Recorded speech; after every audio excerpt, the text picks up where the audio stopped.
Hello friends, this is Amit. Welcome to my channel read Tom. আর আজকে আমি আরও একবার চলে আসলাম ন্যারেশনের উপরে আরেকটি ভিডিও নিয়ে। এর আগে আমি ন্যারেশনের উপর অ্যাসার্টিভ সেন্টেন্সে কীভাবে তোমরা ন্যারেশন করতে পারো সেটা নিয়ে একটি ভিডিও করেছিলাম। আই হোপ তোমরা সেটা দেখেছো। যদি না দেখে থাকো, ডেসক্রিপশন বক্সে আমি লিঙ্ক দিয়ে দিয়েছি, অবশ্যই সেখান থেকে দেখে নিও। তো আজকে আমি যে বিষয়টা নিয়ে আলোচনা করব যে তোমরা কিভাবে ইন্টারোগেটিভ সেন্টেন্সে অর্থাৎ প্রশ্নবোধক বাক্যের মধ্যে কিভাবে তোমরা যখন প্রশ্নবোধক বাক্য থাকবে তখন ন্যারেশন তোমরা করতে পারো। আজকের এই ভিডিওর মধ্যে দিয়ে সেটা তোমরা ক্লিয়ারলি বুঝতে পারবে।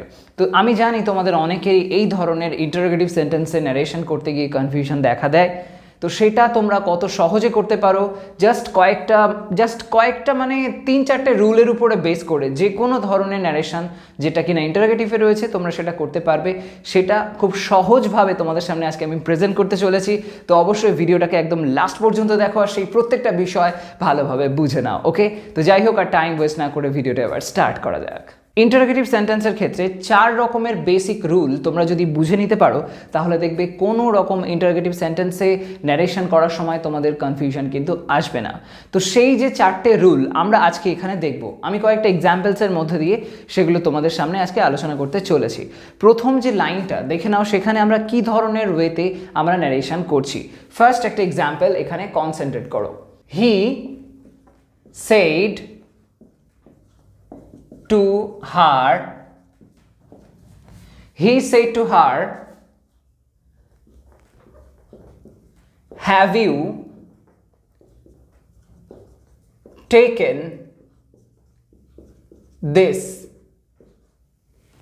He said to her, have you taken this? অর্থাৎ কি, সে তাকে বলল তুমি কি এটা নিয়েছো। ওকে, এই যে লাইনটা এখানটায় আমরা কি দেখছি, ফার্স্ট সেকশনটা দেখো, হি সেড টু হার। এখানের যে অংশটা এটাকে আমরা কি বলি, এটাকে আমরা বলি রিপোর্টিং স্পিচ। আর এই যে সেকশনটা এটাকে আমরা বলি রিপোর্টেড স্পিচ, তাই তো। এইবার এই যে রিপোর্টিং স্পিচের যে সেকশনটা আসছে এখানে যে ভার্ব ব্যবহার হচ্ছে সেটা কি, সেড। এটা কি হলো, এটা হলো রিপোর্টিং ভার্ব। আর এখানে রিপোর্টেড স্পিচের মধ্যে যে ভার্ব ব্যবহার হচ্ছে অর্থাৎ এই হ্যাভ, তারপরে এদিকে টেকেন রয়েছে, এরা সবটাই আমরা কি বলবো, এরা হচ্ছে রিপোর্টেড ভার্ব। ওকে, তো যখন আমরা অ্যাসার্টিভ সেন্টেন্সের ন্যারেশনটা দেখলাম সেখানে কি দেখলাম, যখন দেখলাম যে সেড থাকছে তখন সেক্ষেত্রে সেড ব্যবহার হচ্ছে, আর যখন সেড টু থাকছে তখন সেক্ষেত্রে আমরা টোল্ড ব্যবহার করছি। কিন্তু যখন আমরা কোয়েশ্চেন করব অর্থাৎ এই ইন্টারোগেটিভ সেন্টেন্সে যখন আমরা করব, প্রশ্নবোধক বাক্যের যখন আমরা ডিরেক্ট থেকে ইনডিরেক্টে নিয়ে যাব তখন কি আর সেখানে টোল্ড ব্যবহার করব? একদমই নয়। সেক্ষেত্রে আমরা আস্ক যে ভার্বটি আছে সেটিকে ব্যবহার করব। কিভাবে হয় চলো এটার এক্সাম্পলটাকে আমরা ক্লিয়ার করে নিই, তাহলে জিনিসটা কিন্তু বুঝতে পারবে এবং দেখবে কত এর থেকে আমরা রুলস খুঁজে পাচ্ছি। তো দেখো, এটা যদি আমরা ন্যারেশন করি সেটা কিভাবে করতে হবে। হি সেড টু হার, যখন এটা করবে প্রথমেই খেয়াল করো এখানে কোয়েশ্চেন মার্কটা রয়েছে অর্থাৎ জিজ্ঞাসা চিহ্ন। তো যেহেতু জিজ্ঞাসা করছে তো সেই জন্য আমরা এখানে এই সেড টু এর পরিবর্তে জিজ্ঞাসা করা অর্থে আস্ক ভার্বের ব্যবহার করব। আস্ক, তো সেই আস্ক যে ভার্বটি সেটির যে টেন্স, যেহেতু এটা সেড রয়েছে মানে কি পাস্ট টেন্স বোঝানো হচ্ছে, সিম্পল পাস্ট টেন্স বোঝানো হচ্ছে, ভার্বের সেকেন্ড ফর্ম ব্যবহার হয়েছে, সেই জন্য আস্ক যে ভার্বটি সেটিরও সেকেন্ড ফর্ম ব্যবহার করব। তাই জন্য আস্কের পরিবর্তে আমরা লিখে দেব আস্কড। হি আস্কড কি না, কাকে আস্ক করছে, হারকে আস্ক করছে। তো হার যে রয়েছে তাকে লিখে দাও হি আস্কড হার, সে তাকে জিজ্ঞাসা করলো। কি জিজ্ঞাসা করলো, সে তাকে জিজ্ঞাসা করলো যে হ্যাভ ইউ টেকেন দিস, তুমি কি এটা নিয়েছো। তো এই যে লাইনটা এটা তোমরা মনে মনে এইভাবে ভেবে নেবে, যখন তোমরা এটাকে চেঞ্জ করতে যাবে মনে মনে এটাকে এমনভাবে ভেবে নেবে যে হ্যাভ ইউ টেকেন দিস মানে এমন নেই, এই যে হ্যাভ ভার্বটা রয়েছে এটা আগে নেই পরে রয়েছে। অর্থাৎ আমরা যে বেসিক রুল জানি সেন্টেন্সের ফরম্যাটের, সাবজেক্ট আগে আসে তারপরে ভার্ব বসে এবং তারপরে অবজেক্ট হয়, এটা হলো বেসিক রুল। সেই মতনই এটা তোমরা মনে মনে ভেবে নেবে। এটা কিন্তু যখন এক্সাম কপি সেখানে লিখলে হবে না, আনসারের মধ্যে যখন তোমরা মানে কোনো একটা রাফ কপি করছো সেখানে ওই জায়গায় লিখে নিতে পারো। তো এই যে হ্যাভ ইউ টেকেন দিস এটা যদি আমরা চেঞ্জ করে নিই, মনে মনে যদি এটা ভেবে নিই তাহলে কি ভাবতে পারি, এই হ্যাভ ইউ টেকেন দিসটা এরকম আছে যে ইউ সাবজেক্টের জায়গায় সাবজেক্টটা লিখলাম, তারপরে সাবজেক্ট ভার্ব অবজেক্ট এই অর্ডারে। তো হ্যাভটা যেটা বাইরে ছিল সেটা তোমরা ভিতরে ভেবে নাও। সো ইউ হ্যাভ তারপরে যেটা রয়েছে ইউ হ্যাভ এর পর এখানে যে টেকেন রয়েছে সেটা লিখে দাও, ইউ হ্যাভ টেকেন, তারপরে রয়েছে দিস, সেই দিসটাকে ভেবে নাও, ইউ হ্যাভ টেকেন দিস, এটা তোমরা মনে মনে ভেবে নেবে, এটা কিন্তু দেওয়া নেই, এটা তোমাকে ভাবতে হবে। কেন ভাবতে হবে সেটাই আসছি। তো হ্যাভ ইউ টেকেন দিস আমরা ভেবে নিলাম, ইউ হ্যাভ টেকেন দিস এমন অর্ডারে রয়েছে, সেই অনুযায়ী আমরা এটাকে ন্যারেশনে চেঞ্জ করব। এবার দেখো, যখন আমরা অ্যাসার্টিভ সেন্টেন্সে ন্যারেশন করেছিলাম তখন ডিরেক্ট থেকে ইনডিরেক্টে যখন গিয়েছিলাম তখন সেক্ষেত্রে আমরা এরকম সেট টু এর পরিবর্তে তো টোল্ড লিখেছিলাম, আর তারপরে আমরা কি করেছিলাম না লিঙ্কার হিসাবে দ্যাট ব্যবহার করেছিলাম। কিন্তু যখন তোমরা এরকম ধরনের ন্যারেশন করবে যেখানে কোয়েশ্চেনের ন্যারেশন করতে দেওয়া হচ্ছে, সেক্ষেত্রে আর দ্যাট ব্যবহার করলে চলবে না, সেক্ষেত্রে তোমরা ব্যবহার করবে if. If, okay, if. If ব্যবহার করতে হবে এই ইনভার্টেড হওয়া অংশটার এইখানে, লিঙ্কারের জায়গায় যেখানে আমরা দ্যাট লিখছিলাম সেখানে আমরা ইফ ব্যবহার করব যখন কোয়েশ্চেন করা হবে। Okay, so he said to her হয়ে গেল হি আস্কড হার, তারপরে আমরা লিঙ্কারের জায়গাতে ইফ লিখলাম। এবার আমি কি বলেছিলাম, হ্যাভ ইউ টেকেন দিস, এই যে লাইনটা এটা তোমরা মনে মনে ভেবে নাও, এমন দেয়া নেই, এটা আছে এই হ্যাভটা ভিতরে বসানো আছে, ইউ হ্যাভ টেকেন দিস এমনভাবে দেয়া রয়েছে, সেই মতন ভেবে নিয়ে সেটাকে তোমাদেরকে চেঞ্জ করতে হবে। এখানে ইউ বলতে কাকে বলা হচ্ছে সেটা এবার বুঝে নাও, হি সেড টু হার, সে তাকে বলছে, মানে কোনো একটা ছেলে একটা কোনো মেয়েকে বলছে, মেয়েটাকে যে বলছে তাকেই তো বলছে না যে ইউ বলে হ্যাভ ইউ টেকেন দিস, তুমি কি এটা নিয়েছো? তো এই যে তুমি মানে কে, এখানে ওই হি যে সে হারকে বলছে, তাই জন্য তুমি মানে হলো হার। এবার যেহেতু ইউটা সাবজেক্ট ছিল, তার মানে এখানে ইউ মানে যদি হার হয় তাহলে সাবজেক্টের জায়গাতেও আমাকে সেই মেয়েটার কথা লিখতে হবে। এবার আমরা কি হারকে কখনো সাবজেক্ট হিসেবে ব্যবহার করতে পারি? পারি না। তো হারটা তখন সাবজেক্ট হিসেবে হয় না, হার হয় অবজেক্ট ফর্ম, বাট হার যখন সাবজেক্ট হয়ে যায় সেটা হয়ে যায় শি। ওকে, সেই জন্য এই হারটাকে চেঞ্জ করে সাবজেক্টের জায়গায় যখন আমি বসাবো, ইউ এর পরিবর্তে যখন বসাবো তখন সেটা লিখতে হবে শি। তো সেই শিটাকে এখানে লিখবে, হি আস্কড হার ইফ শি, তারপরে কি ইউ হ্যাভ টেকেন দিস, এটা আমরা মনে মনে ভেবে নিয়েছিলাম, সেই ইউ এর জায়গাতে আমরা শি লিখলাম। এবার আছে কি হ্যাভ, হ্যাভ আছে, তো যে হ্যাভটা রয়েছে সেটার ফর্মটাকে নিয়ে এবার আমাদের ভাবতে হবে। কি ভাববো? বিশেষ কিছুই নয়, একদম সিম্পল ব্যাপার। এখানে দেখো আস্কড রয়েছে, আস্কড বা এখানে সেডও বলতে পারি। সেড বা আস্কড মানে কি, কোন ফর্ম এটা? ভার্বের সেকেন্ড ফর্ম, তার মানে এটা কোন টেন্স? সিম্পল পাস্ট টেন্স হয়েছে। সে যাই হোক, বাইরে পাস্ট টেন্স আছে কি না? পাস্ট টেন্স আছে। তো যখন দেখবে এই ইনভার্টেডের বাইরের অংশটাতে পাস্ট টেন্স থাকলো, তার মানে সেটার ইমপ্রেশনটা ভিতরে পড়তে বাধ্য। ওকে, ভিতরে যে সেকশনটা থাকবে ইনভার্টেডের মধ্যে সেটার উপরে তার ইমপ্রেশনটা পড়ে। যদিও কোথাও কোথাও আছে যেখানে ইমপ্রেশন পড়ে না, যেমন হয়তো ইউনিভার্সাল ট্রুথ হলো, বলতে গেলে যেটাকে বলা হয় চিরন্তন সত্য, বা হলো হয়তো অভ্যাসগত কাজ যেটা সব সময়ের জন্য সত্যি হয়, তেমন ক্ষেত্রে এর ইমপ্রেশন পড়ে না, সেটা আলাদা ব্যাপার। কিন্তু যদি সেটা না হয়, এমন ধরনের যদি লাইন হয় যেটা কমন কোনো লাইন, তখন সেক্ষেত্রে অবশ্যই বাইরে পাস্ট টেন্স থাকলে তার ইমপ্রেশনটা ইনভার্টেডের মধ্যে যে ভার্বটা রয়েছে তার উপরেও পড়বে। তো সেই জন্য যেহেতু এটা পাস্ট টেন্স রয়েছে, ভিতরে রয়েছে হ্যাভ ইউ টেকেন দিস, এই হ্যাভ ইউ টেকেন দিসটা আমরা ভেবে নিয়েছিলাম ইউ হ্যাভ টেকেন দিস এমনভাবে, তো সেই হ্যাভের উপরে ইমপ্রেশনটা পড়বে। আমি আগের দিনকেই বলেছি ম্যাক্সিমাম ক্ষেত্রে এটা খেয়াল রাখবে, যেটা সাবজেক্ট থাকলো এই সাবজেক্টের পরেই যে ভার্বটা আসছে সেটার উপরেই টেন্সগত ইমপ্রেশনটাকে রাখবে। ওকে, সেই ব্যাপারটাই এখানে খেয়াল রাখবে। যেহেতু এখানে ইউ রয়েছে, ইউ এর জায়গায় আমরা শি লিখলাম। এবার আছে হ্যাভ, হ্যাভের উপরে আমাদের টেন্সটা যদি চেঞ্জ করতে হয় কি করব? যেহেতু বাইরে পাস্ট টেন্স আছে, এটাকেও পাস্ট করতে হবে। তো হ্যাভ যেটা রয়েছে সেটার পাস্ট আমরা কি লিখব? হ্যাভের পাস্ট কি হয়? হ্যাড হয়। সেই হ্যাডটাকে এখানে লিখে দাও। ইফ শি হ্যাড, হ্যাডের পরে কি বসবে? আমরা জানি রুল কি, পাস্ট যখন পাস্ট পারফেক্ট টেন্স হয় তখন সেক্ষেত্রে হ্যাড বসে, তারপরে ভার্বের থার্ড ফর্ম বসে। এবার এটা নিয়ে এখানে তো ভাবতে হবে না, কারণ অলরেডি এখানে থার্ড ফর্ম দেয়া রয়েছে, কারণ এখানে প্রেজেন্ট পারফেক্ট ছিল, ইউ হ্যাভ টেকেন দিস ছিল। তো সেই সেন্সে হ্যাভটা যেহেতু অলরেডি ছিল তার জন্য ভি থার্ড অলরেডি রয়েছে। তো যেটা ওখানে তুমি দেখতে পাচ্ছ মেন ভার্ব হিসেবে ব্যবহার হচ্ছে টেকেন, সেটাকেই তোমরা এখানে বসিয়ে দাও। সো শি হ্যাড টেকেন হলো। তারপরে কি আছে দেখো, এখানে দিস রয়েছে, দিসটা আমরা দেখতে পাচ্ছি। সেই দিসটা যখন আমরা চেঞ্জ করি, দিস কি হয়ে যায়, দিস হয়ে যায় দ্যাট। তো এখানে লিখে দাও that. He asked her if she had taken that. Okay, তাহলে এই সেকশনটা থেকে আমরা কি রুল খুঁজে পাচ্ছি? ডিরেক্টে আমরা কি দেখলাম, ছিল he said to her have you taken this, অর্থাৎ কোয়েশ্চেন মার্ক ছিল। কিন্তু যখন আমরা এটাকে চেঞ্জ করলাম, ডিরেক্ট থেকে ইনডিরেক্টে আনলাম, তখন এখানে এই কোয়েশ্চেন মার্কটা উঠে গেল, সেখানে আসলো ফুল স্টপ। কেন এলো? কারণ জানবে, যখনই ন্যারেশন করা হয়, সেটা যে ধরনেরই সেন্টেন্স হোক না কেন, জানবে সব সময় ন্যারেশন করা হলো মানেই, ডিরেক্ট থেকে ইনডিরেক্টে এলে মানেই সেটা হয়ে যাবে অ্যাসার্টিভ সেন্টেন্স।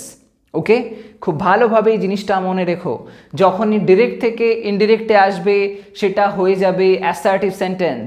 অ্যাসার্টিভ সেন্টেন্সের রুল কি হয়, যেখানে সাবজেক্ট বসে, তারপরে ভার্ব বসে, তারপরে অবজেক্ট আসে এবং তারপরে ফুল স্টপ বসে। এইটা হলো রুল, সাবজেক্ট ভার্ব অবজেক্ট এবং তারপরে ফুল স্টপ। এটা হলো অ্যাসার্টিভের রুল।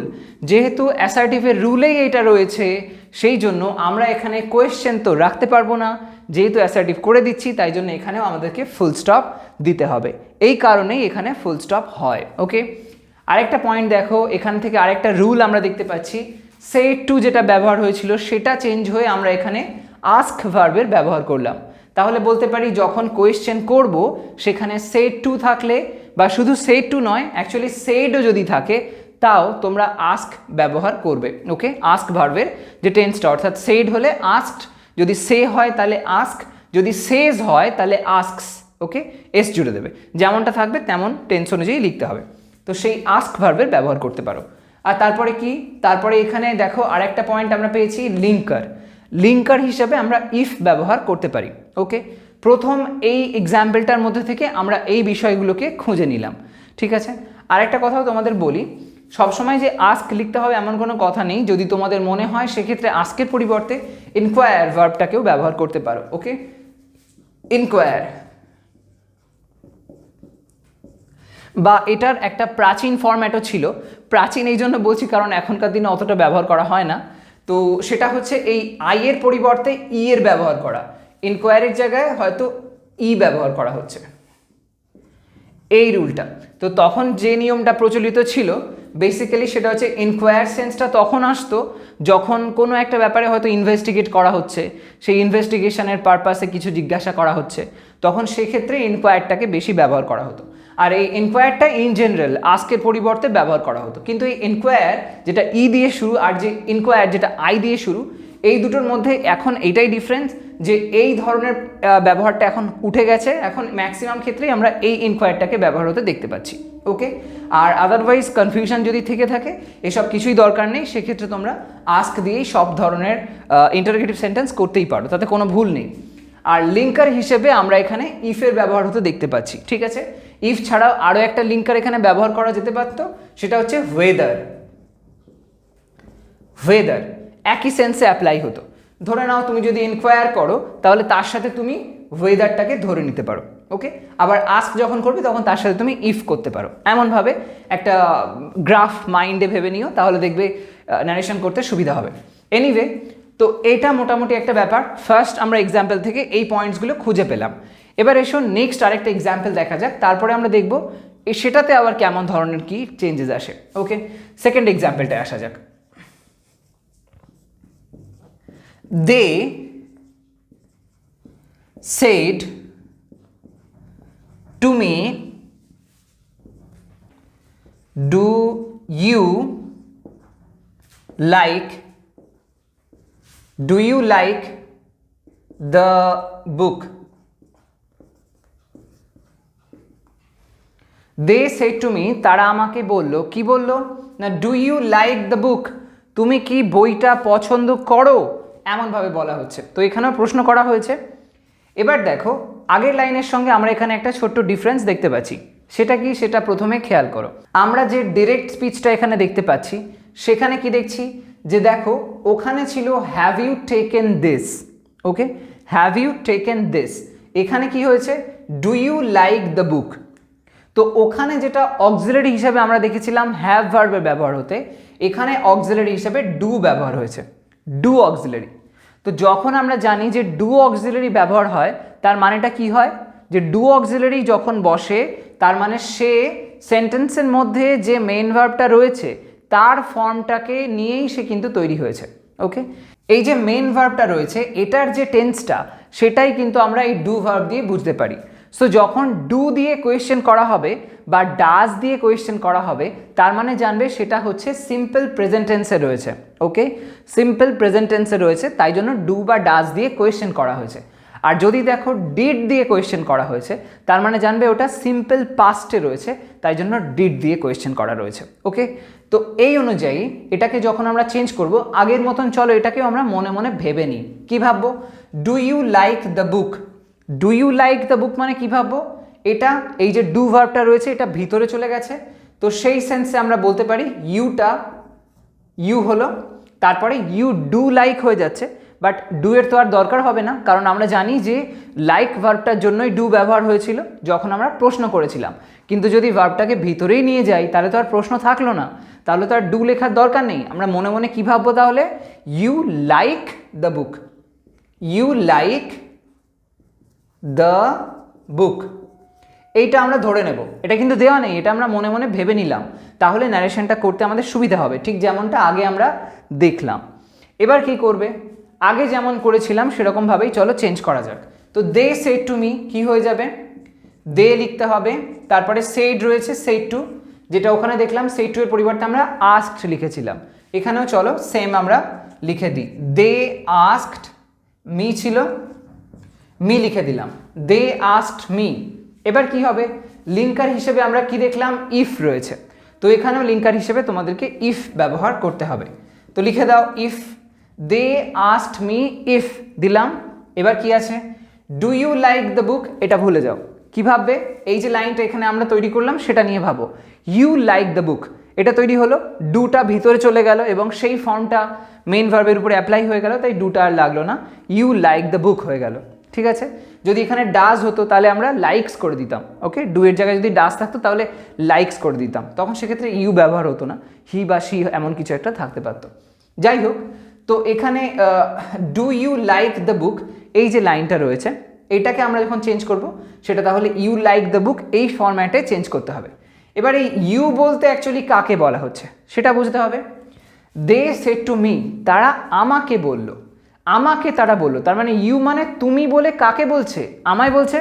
তার মানে যেহেতু আমাকে বলছে তাই এই ইউ সেন্সে আমি এখানে নিজের কথা লিখব, তাই জন্য ইউ সেন্সের সাবজেক্ট হিসেবে আমরা আই লিখব।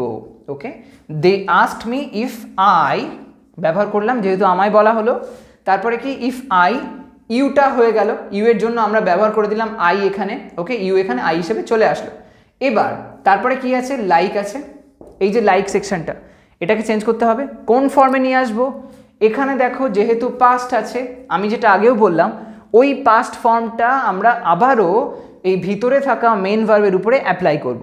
যেহেতু বাইরে পাস্ট আছে তাই ভিতরেও পাস্ট করতে হবে। ওকে, তো সেই জন্য এই যে লাইক ছিল যেটা প্রেজেন্ট ফর্ম ছিল সেই প্রেজেন্ট ফর্মটা পাস্ট হয়ে যাবে। ভার্বের যে তিনটে ফর্ম হয় সেকেন্ড ফর্মটা ফেলে দাও, পাস্ট ফর্ম। লাইকের কি হয়ে যাবে? Past, liked. তো এখানে লিখে দেবো লাইকড।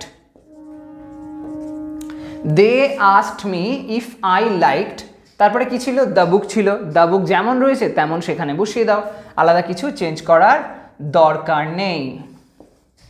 তারপরে ফুল স্টপ, মনে করে ফুল স্টপ দেবে, কোয়েশ্চেন মার্ক একদম নয়। ওকে, এটা একদম যেন ভুলবে না, অ্যাসার্টিভ ফরম্যাটে চলে আসে যখন ডিরেক্ট থেকে ইনডিরেক্ট হয়, সেই জন্য ওখানে ওই কোয়েশ্চেন মার্ক উঠে গিয়ে ফুল স্টপ হয়, যেটা আমি একটু আগে বললাম। এবার এই লাইনটার রেসপেক্টে আমরা আর কি রুলস এখানে খুঁজে পাচ্ছি?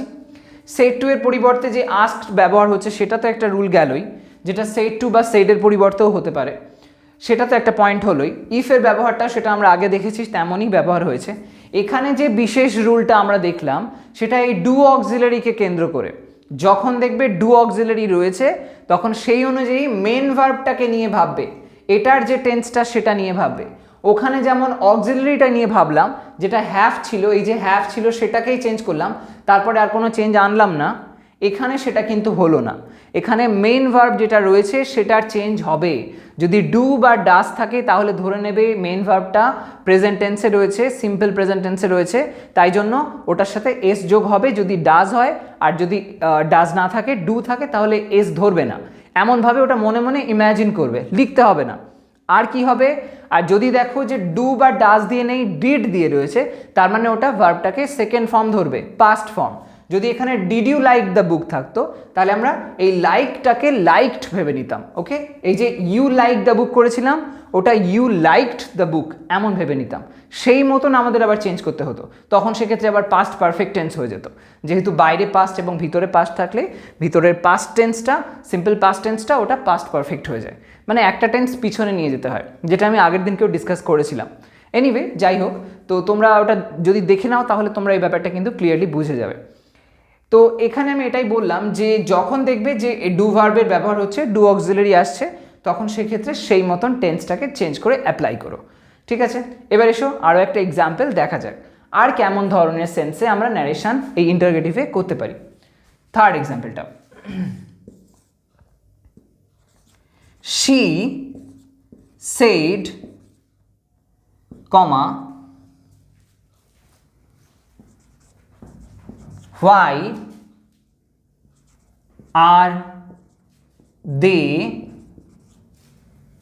talking?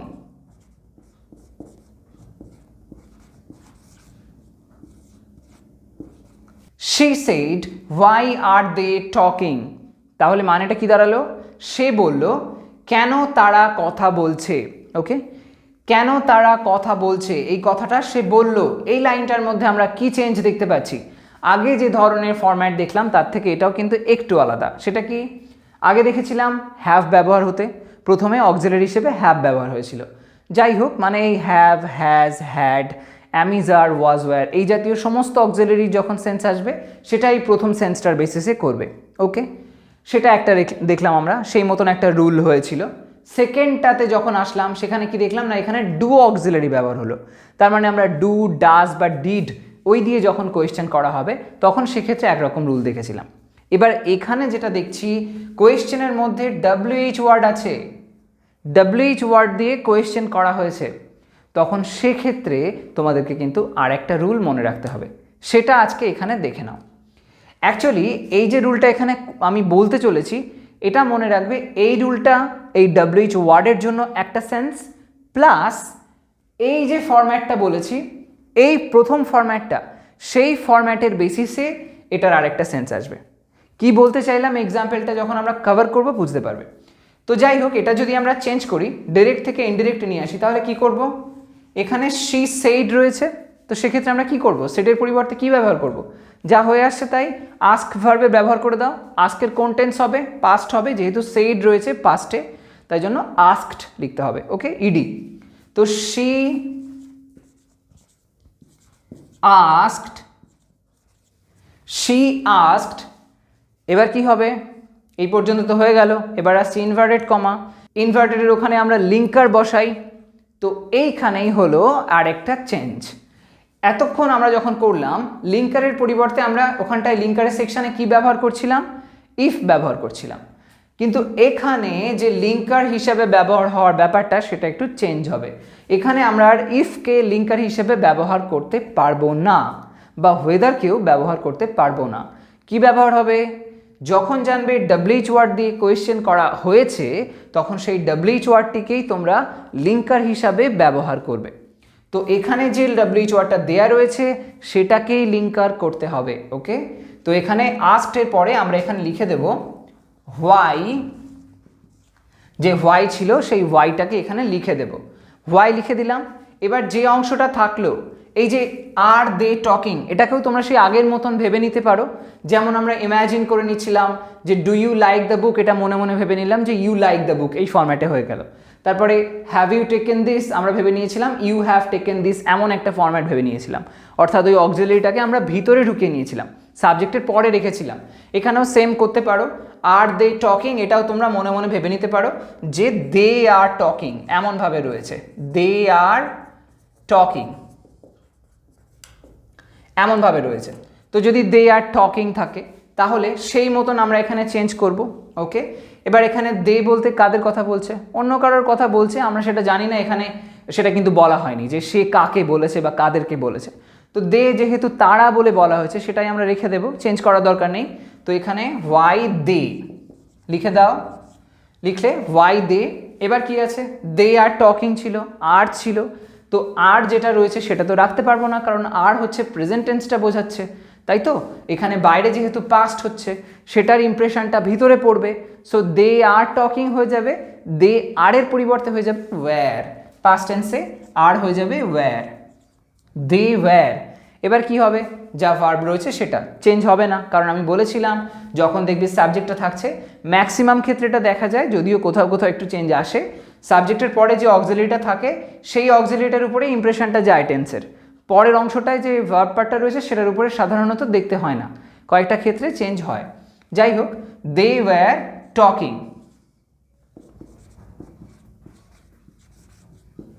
They were talking. Okay, so তাহলে এই লাইনটা আমরা পেয়ে গেলাম এখান থেকে। She said why are they talking হয়ে গেল she asked why they were talking. Okay, তো এইভাবে তোমরা কিন্তু এই তিনটে বেসিক রুলের উপরে করতে পারো, কিন্তু এই ডাব্লিউএইচ ওয়ার্ড দিয়ে আরেক রকম ফরম্যাটে হতে পারে। এখানে আমরা কি দেখলাম না, এই যে আর দে ব্যবহার হলো, অর্থাৎ আমি কি বললাম, এই রুলটা প্রথম রুলের সঙ্গে একটা মিল দেখতে পাবো আমরা এটার মধ্যে, এদের মধ্যে সেম, মানে ওই রুলটার বেসিসে এটা বানানো হয়েছে। কিভাবে বুঝবো?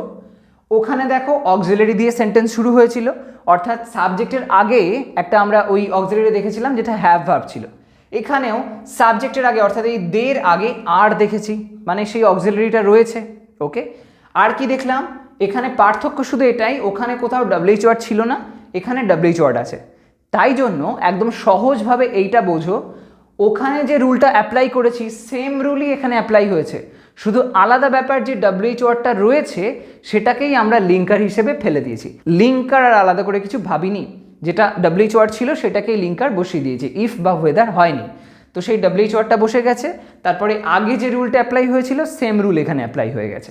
অক্সিলারিটা বাইরে ছিল সেটা ভিতরে নিয়ে গেছি, সাবজেক্টটা যেটা ছিল সেটা আগে চলে এসছে, তারপরে সেই অক্সিলারিটা চেঞ্জ করে দিয়েছি আমরা, যেহেতু পাস্ট টেন্স ছিল সেই পাস্ট টেন্সে ব্যবহার হয়েছে, সেম ব্যাপারটা ওখানেও কিন্তু হয়েছিল। ওকে, সেই জন্য প্রথম রুলের সঙ্গে এটা মিলে যাচ্ছে। তাহলে একই রকমভাবে আমরা এটাও বলতে পারি যে সেকেন্ড রুলটা যেটা ছিল, যেখানে ডু ভার্ব ব্যবহার করে আমরা আর কি এমন ধরনের চেঞ্জ করেছিলাম, সেরকম ডু ভার্ব নিশ্চয়ই ডাব্লিউএইচ ওয়ার্ডের মধ্যেও থাকতে পারে। তো তখন সেক্ষেত্রে কেমনভাবে করব, চলো সেই এক্সাম্পলটাও এবার দেখে নাও। 4 নম্বর যে এক্সাম্পলটা আছে, ধরো এমন যদি বলি যে হি সেড কমা ইনভার্টেডের মধ্যে লিখলাম ধরো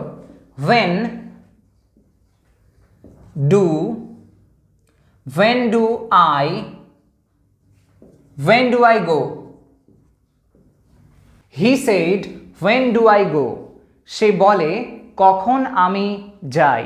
ওকে, তো এখানে তোমরা দেখতে পাচ্ছ যে এখানে ডাব্লিউএইচ ওয়ার্ডের পরে ডু ভার্ব ব্যবহার করা হয়েছে, অর্থাৎ সেই ডু ভার্ব যখন আমরা করলাম সেক্ষেত্রে যে রুলটা অ্যাপ্লাই করেছিলাম সেম রুল আমাদের এখানেও অ্যাপ্লাই করতে হবে, সেম ফরম্যাটেই করতে হবে, শুধু ডাব্লিউএইচ ওয়ার্ড দিয়ে যে কোয়েশ্চেন হয়েছে এটা আমরা খেয়াল রাখবো, এবং সেই জন্য লিঙ্কার হিসেবে কিন্তু ইফ বা ওয়েদার ব্যবহার করতে পারবো না, ডাব্লিউএইচ ওয়ার্ডটাকেই ব্যবহার করতে হবে।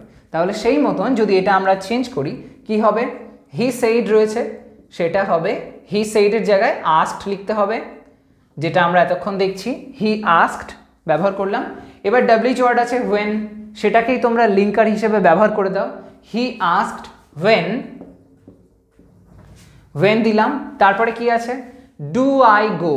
তো আমি কি বললাম যে এটাকে তোমরা মনে মনে এটাকে আবার নতুন করে সাজিয়ে নেবে, তো যেহেতু when do I go রয়েছে তো এটা মনে মনে ধরে নাও আই তারপরে আছে গো, এটা আই গো ধরে নিতে হবে।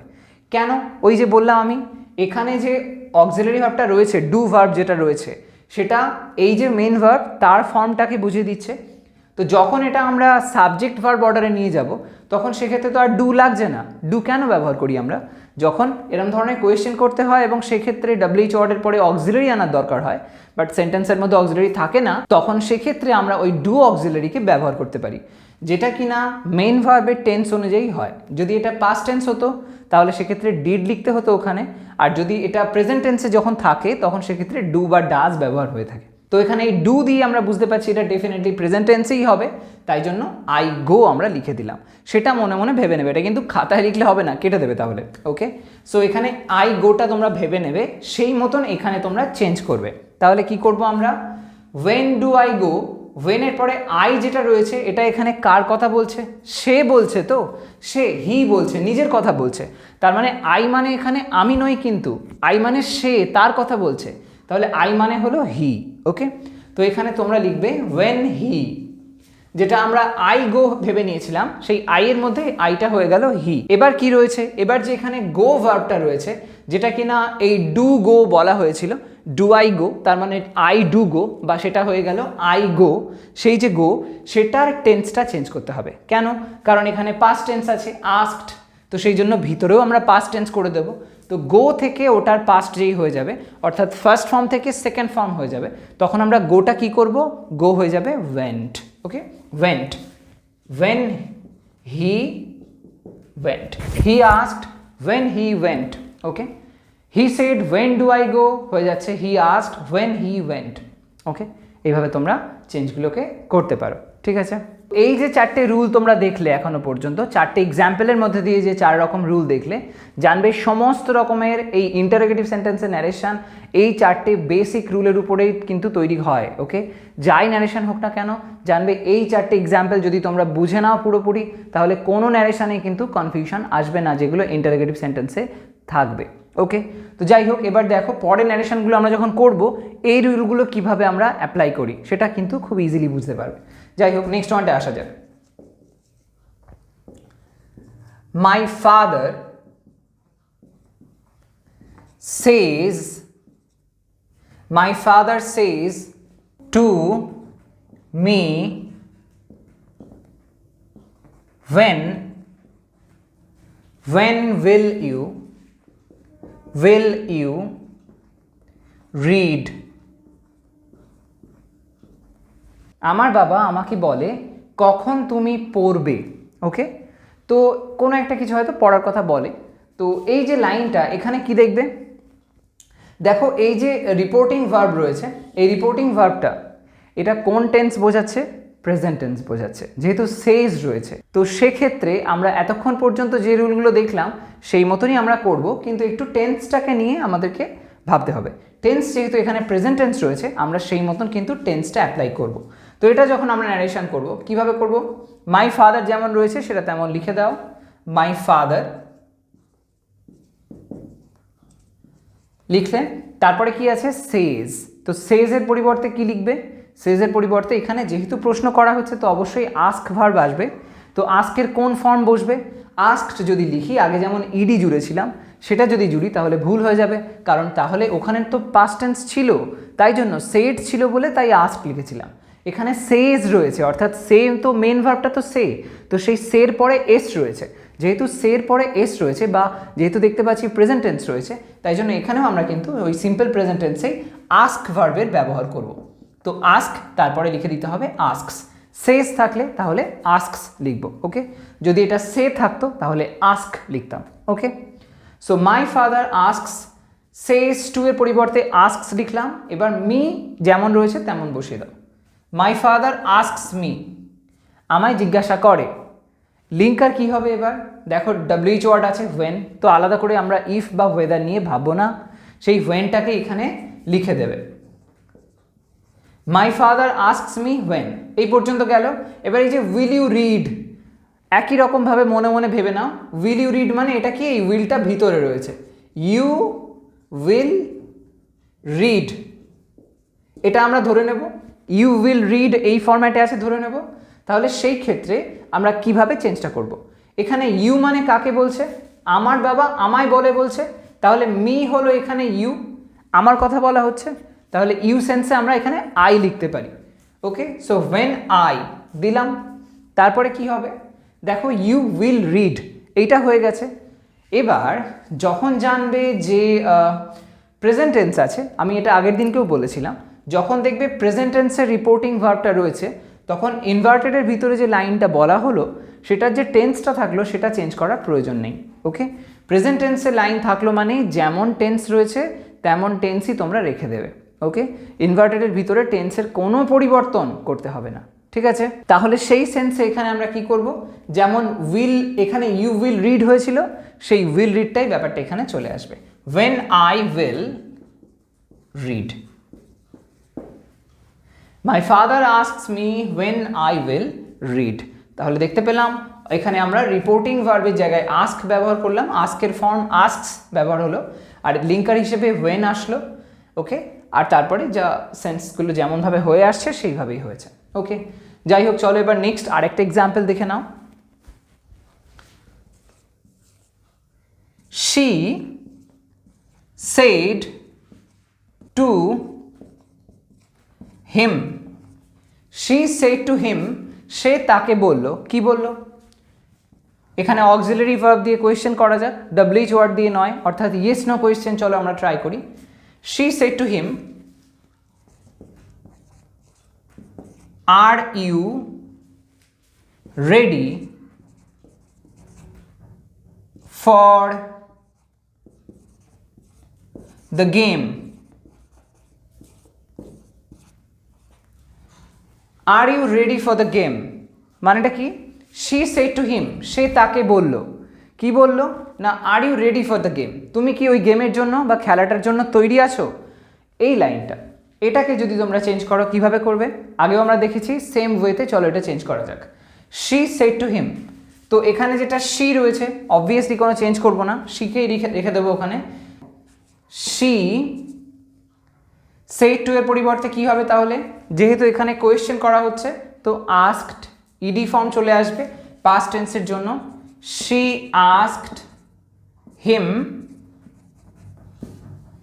she asked him, তারপরে এখানে লিঙ্কার কি হবে? আগে ডাব্লিউএইচ ওয়ার্ড ছিল, তাই জন্য আমরা এখানে ডাব্লিউএইচ ওয়ার্ড লিঙ্কার হিসেবে ব্যবহার করেছিলাম, কিন্তু এখানে তো কোনো ডাব্লিউএইচ ওয়ার্ড নেই, তাহলে এখানে লিঙ্কার হিসেবে আমরা ইফকে ব্যবহার করব। ওকে, ইফ, ইফ লিখলাম, she asked him if, এবার কি আসবে? লিঙ্কার হয়ে গেল, তারপরে are you ready for the game, একই রকম প্রসেসে এটাকেও তোমরা মনে মনে ভেবে নাও, এই যে অক্সিলারি যেটা দেয়া রয়েছে এটাকে তোমরা ভিতরে ভেবে নাও। So are you ready for the game, আরটা আমরা বাইরে নয়, আগে সাবজেক্ট ভাববো তারপরে আরটাকে ভাববো, তো সেই জিনিসটা এখানে অ্যাপ্লাই করো। ইউ মনে মনে ভাবছি এটা আমরা, ওকে, ইউ তারপরে আর রয়েছে, ইউ আর ধরে নিলাম, আরটা চলে আসলো সাবজেক্টের পরে চলে আসলো, ইউ আর তারপরে কি? Ready for the game, ready for the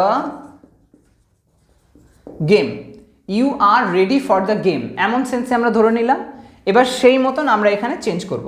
তো এখানে ইউ বলতে কাকে বলছে? she said to him, ওই মেয়েটি একটি কোনো ছেলেকে বলছে, তো এখানে she said to him, তো এখানে ইউ মানে ডেফিনেটলি হিমকে বলা হলো, সে তাকে বলল, তো এখানে হিম মানে ইউ হয়ে গেল। তো এই যেহেতু হিম মানে ইউ হয়ে গেল, সাবজেক্টিভ ফর্ম হিমের আমরা কি করব? হি, তো এখানে ইউ এর পরিবর্তে আমরা হি লিখব। she asked him if he, এবার কি আসছে? আর ছিল, যেটা আমরা you are ready for the game করে দিলাম, তো এখানে আর যে ফর্মটা রয়েছে পাস্ট টেন্সে আনতে হবে ওটাকে, কারণ বাইরে যেহেতু পাস্ট রয়েছে তাই জন্য আর এর পাস্ট হয় কি? আর এর পাস্ট, আর মানে কি? অ্যামিজার, সেটার পাস্ট হয় কি? ওয়াজ বা ওয়্যার। ওয়াজ বসবে না ওয়্যার বসবে সেটা সাবজেক্টের উপরে ডিপেন্ড করবে। সাবজেক্ট আছে হি, তাহলে আমরা এখানে লিখব ওয়াজ, when he was, তারপরে যা আছে রেডি ফর দ্য গেম, এই রেডি ফর দ্য গেম পার্টটা টোটালটাই বসিয়ে দেবে। If he was ready for the game. Okay, তো এইভাবে তোমরা এটা করতে পারো। চলো আরও একটা এক্সাম্পল দেখে নেওয়া যাক।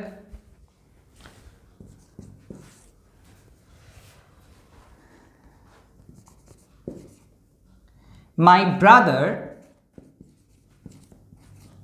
said, my brother said,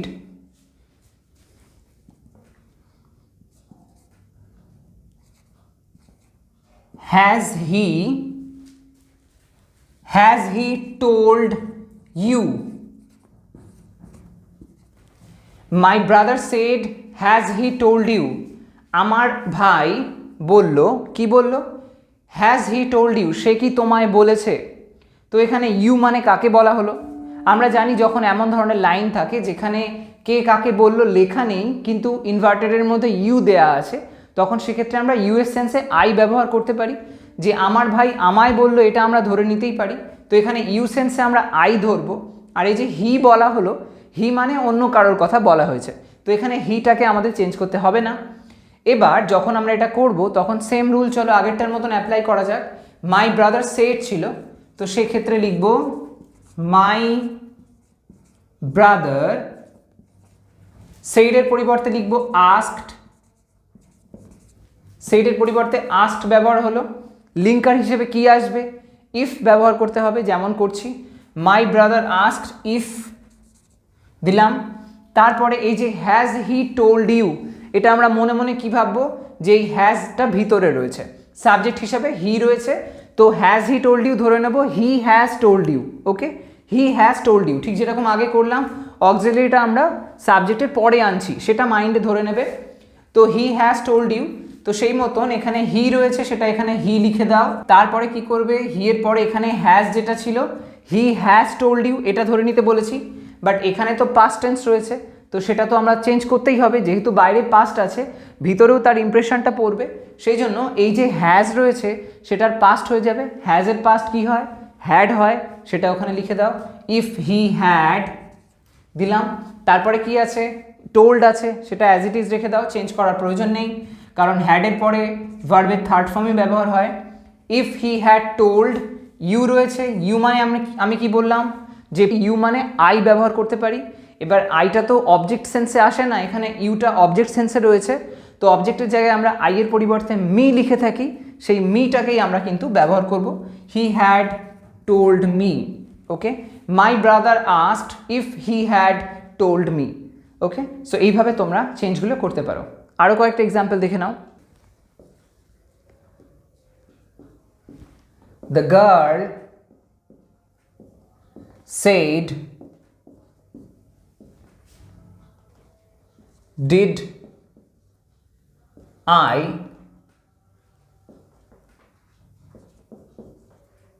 help?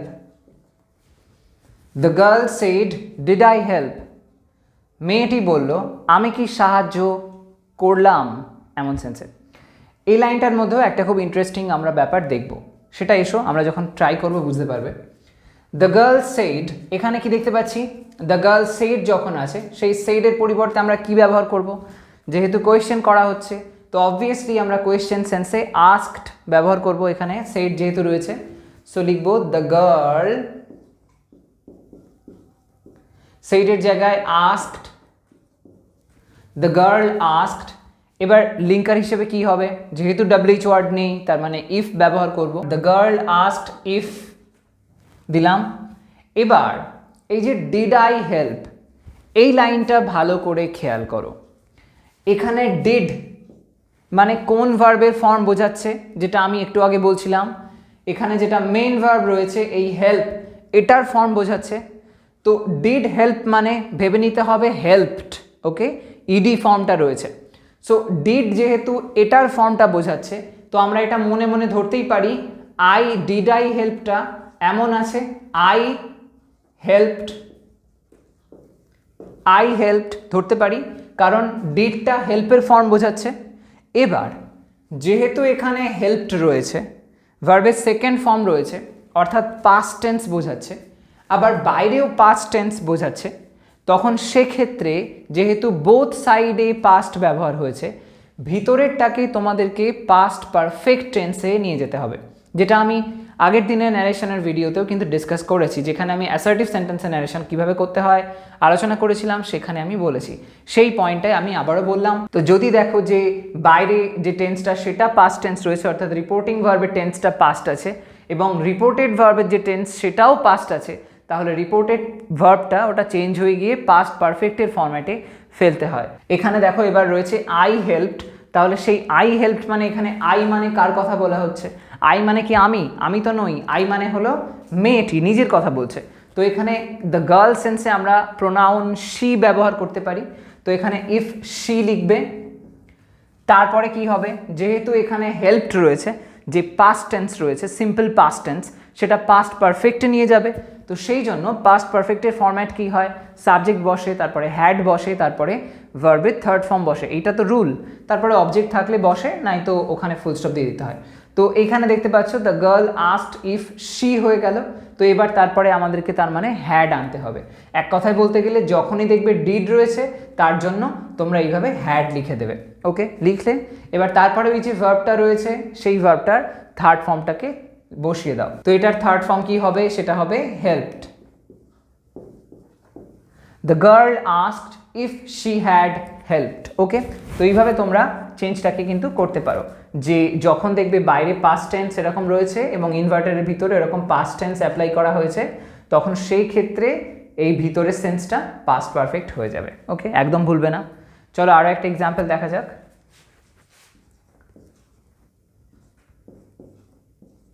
They said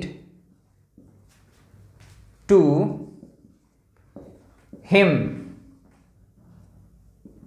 They said to him,